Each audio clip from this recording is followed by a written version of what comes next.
కోయంబత్తూరులో రైతుల సదస్సులో ప్రసంగిస్తున్న ప్రధానమంత్రి నరేంద్ర మోదీ సభలో కూర్చున్న ఇద్దరు పాఠశాల బాలికల వైపు దృష్టి సారించారు.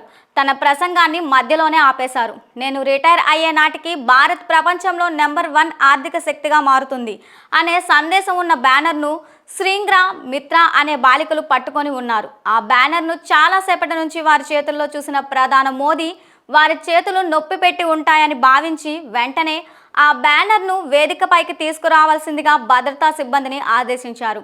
దేశ ఆర్థిక పురోగతిపై తమకున్న నమ్మకాన్ని చేతితో రాసిన బ్యానర్ను పట్టుకొని ఉన్నారు ఆ బాలికలు. ఇంతకీ సభలో ఉన్న వారందరినీ, ముఖ్యంగా ప్రధాని మోదీని ఆకట్టుకున్న ఆ బ్యానర్ పై ఉన్న సందేశం ఏంటి? బాలికలు పట్టుకున్న బ్యానర్ పై నేను గ్రాడ్యుయేషన్ పూర్తి చేసే నాటికి భారత ఆర్థిక వ్యవస్థ ప్రపంచంలో 2వ స్థానంలో ఉంటుంది. నేను రిటైర్ అయ్యే నాటికి ఇది మొదటి స్థానంలో ఉంటుంది. మీ దూరదృష్టికి ధన్యవాదాలు అంటూ మోదీని ఉద్దేశించి రాశారు.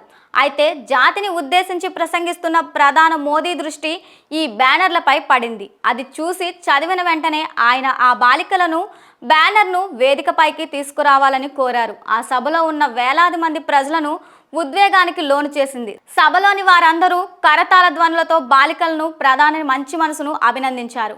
మరొక వైపు మోదీ బాలికల వైపు చేయి ఊపుతూ వారి భవిష్యత్తు ఆశలపై మెచ్చుకోలు చూపారు. సమావేశం అనంతరం మీడియా ప్రతినిధులతో మాట్లాడిన 8వ తరగతి విద్యార్థిని సింగ్రా, నేను గ్రాడ్యుయేషన్ పూర్తయ్యేసరికి దేశం అగ్రస్థానానికి చేరుకుంటుందని నేను బలంగా నమ్ముతున్నాను. అలాంటి భవిష్యత్ ఇచ్చినందుకు ప్రధానికి ధన్యవాదాలు చెప్పుకోవాలనుకుంటున్నాను అని తెలిపింది. మిత్రా మాట్లాడుతూ ఆ సందేశాన్ని రాయడంలో తాను సింగ్రాకు సహాయం చేశానని, ఇద్దరూ కలిసి ఈ బ్యానర్ను తయారు చేశామని చెప్పారు.